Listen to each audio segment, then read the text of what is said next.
पुण्यामध्ये गेले 6 दिवस शिक्षक भरतीसाठी जे विद्यार्थ्यांनी एक्झाम दिलेली आहे, परीक्षा दिलेली आहे, असे सर्व विद्यार्थी तुम्हाला इथे दिसतील. हे सगळे आंदोलनाला बसलेत. त्यातल्या 4घांना आता त्रास होतोय म्हणून ICU मध्ये ऍडमिट करायचंय आणि शिक्षण आयुक्त विशाल सोळंकी आयुक्त अजून सुद्धा दखल घ्यायला तयार नाहीये.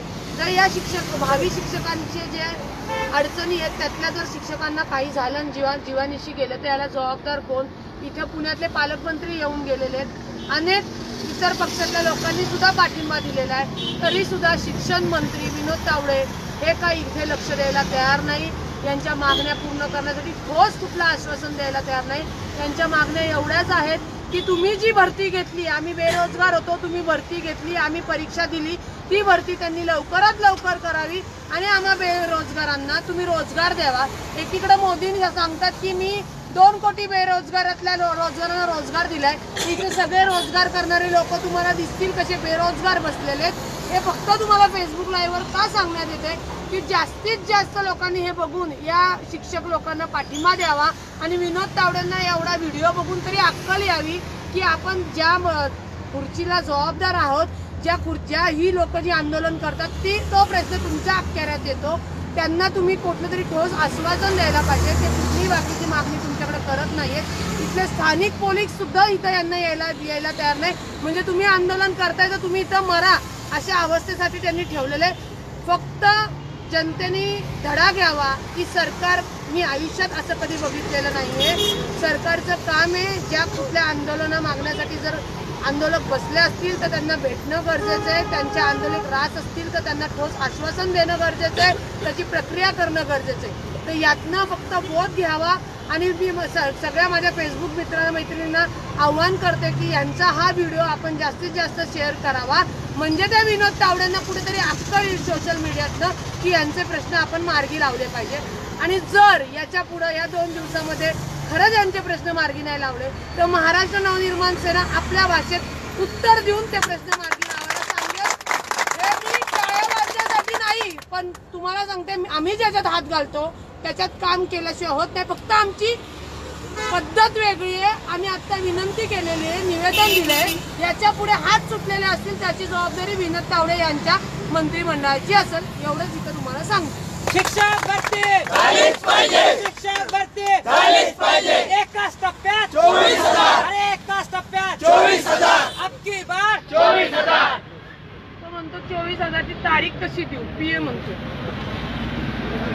कोण ऐकतो रे? आणि आपण जवळ आपल्या राज्यामधल्या जिल्हा परिषदच्या फक्त जिल्हा परिषद, महानगरपालिका, नगरपालिका या स्थानिक स्वराज्य संस्था आहेत त्याच्यात फक्त 20,412 जागा रिक्त आहेत.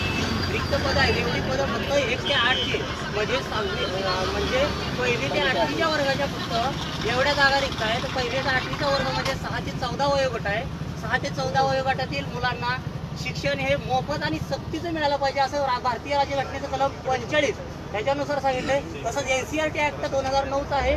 त्याच्यामध्ये सांगितलंय की प्रत्येक मुलाला शिक्षण मिळालं पाहिजे, त्याला शिक्षक मिळाला पाहिजे. परंतु विनोद तावडे साहेब हिचा स्थानिक स्वराज्य संस्थेची भरती संस्थापकांमुळे हटली. संस्थापक कोर्टात गेले, संस्थापकांनी केस केली, त्यांनी जागा अपलोड करायचं आहे असे कारणे देतात.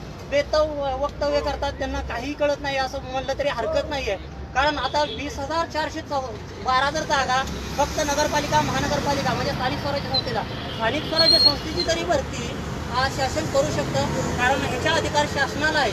संस्थापकांचे अधिकार, संस्थापकाचाही प्रश्न मिटलेला आहे. संस्थापक ही भरती करायला तयार झालेले आहेत.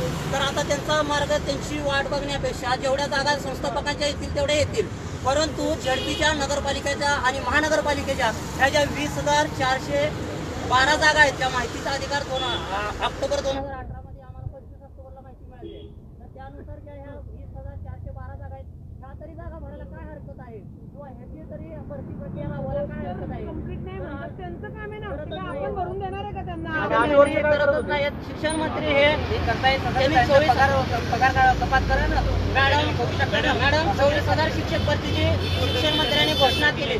तर घोषणा केलेली जर ती भरती नाही केली तर त्यांनी त्यांच्या पदाचा राजीनामा द्यावा. कारण त्यांनी भरती करायची नव्हती तर 24,000 हा शब्द आम्हाला द्यायचा नव्हता. त्यांनी आमची परीक्षा घेतली. आज 14 महिने झाले. 14 महिन्याचं त्यांनी आम्हाला ताटकळत ठेवलं आहे. असं ठेवण्याचा त्यांना अधिकार नाही. ते रोजगार देऊ शकत नसतील, ते जर शिक्षक भरती करू शकत नसतील तर त्यांनी आपल्या पदाचा राजीनामा दिला पाहिजे.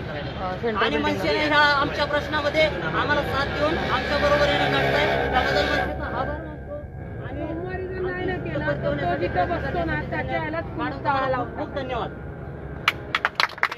धन्यवाद काम झाल्यावर आधी कसले धन्यवाद नाही. मनसेने आश्वासन दिलं, मनसे आमच्या सोबत आहे म्हणजे नक्की काम होणार असं आम्हाला बेरोजगारांना येते विश्वास आहे. येते